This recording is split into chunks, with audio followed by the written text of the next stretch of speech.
You ever stop and think, what's really keeping you safe in the buildings you're in every day? Well, today, we're going to pull back the curtain on a process that does exactly that. We're talking about the fire safety audit. I mean, just think about it for a second. We walk into these massive office buildings, huge shopping malls, and we just trust them, right? We kind of take it for granted that there's this invisible web of safety all around us, ready to kick in if something goes wrong. But is that trust enough? How do we know for sure that that safety net will actually hold up when we need it most? Well, that's the big question, and the fire safety audit, that's the answer. So what exactly is a fire audit? It's all about being proactive, about finding potential weaknesses before they can ever become tragedies. Okay, so let's break it down.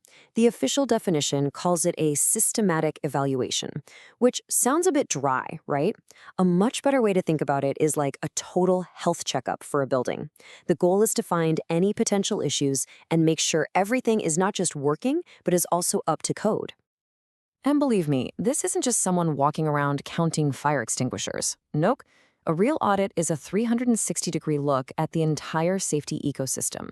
We're talking everything: the hardware, the evacuation plans, the official policies, and yeah, even whether the people inside actually know what to do.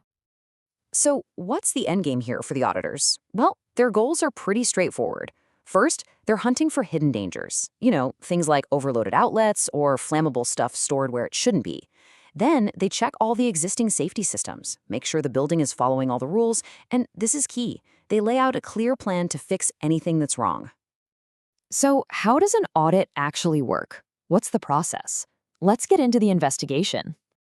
It's not random at all. It's a really structured 6-step process. First, you've got the planning and prep work. Then, the auditor gathers all the data. Think blueprints, maintenance records, all that stuff.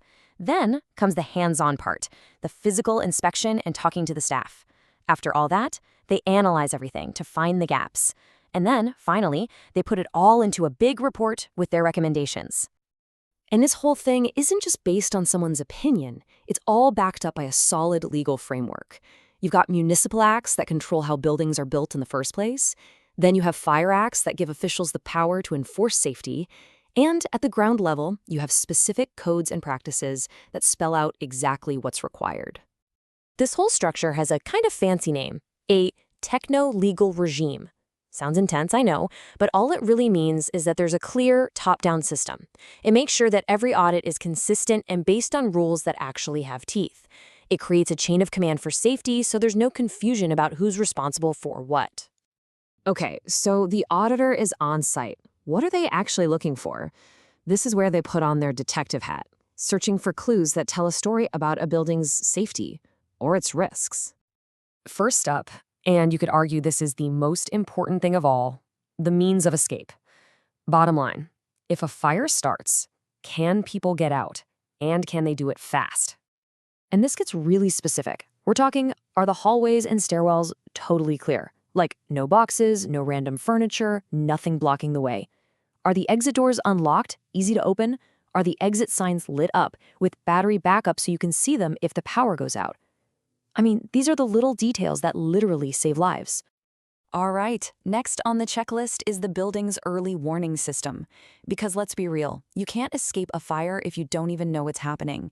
That's why fire detection and alarm systems are so critical. So the auditor isn't just going to see a smoke detector on the ceiling and tick a box. No way. They have to verify that it's actually working. Is it tested regularly? Is there a logbook to prove it? Because a silent alarm is pretty much useless, right? It's just decoration at that point. Okay, next category. This is about the first line of defense, the stuff you can actually use to fight a fire right then and there. This means everything from your classic fire extinguisher to those big hose reels.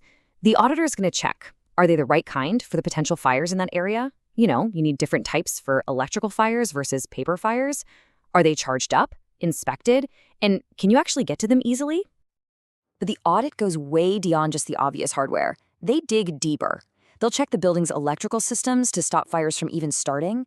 They'll test the emergency lights. They'll go through stacks of maintenance records with a fine-tooth comb. And they'll want to see proof that fire drills are actually happening. And, of course, that there's an emergency plan that people actually know and understand.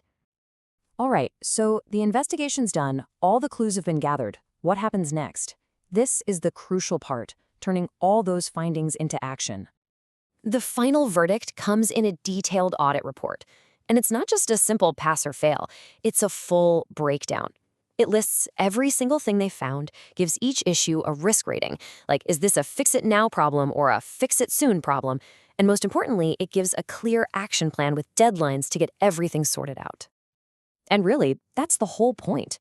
An audit isn't about blaming people or getting them in trouble. It's a constructive tool.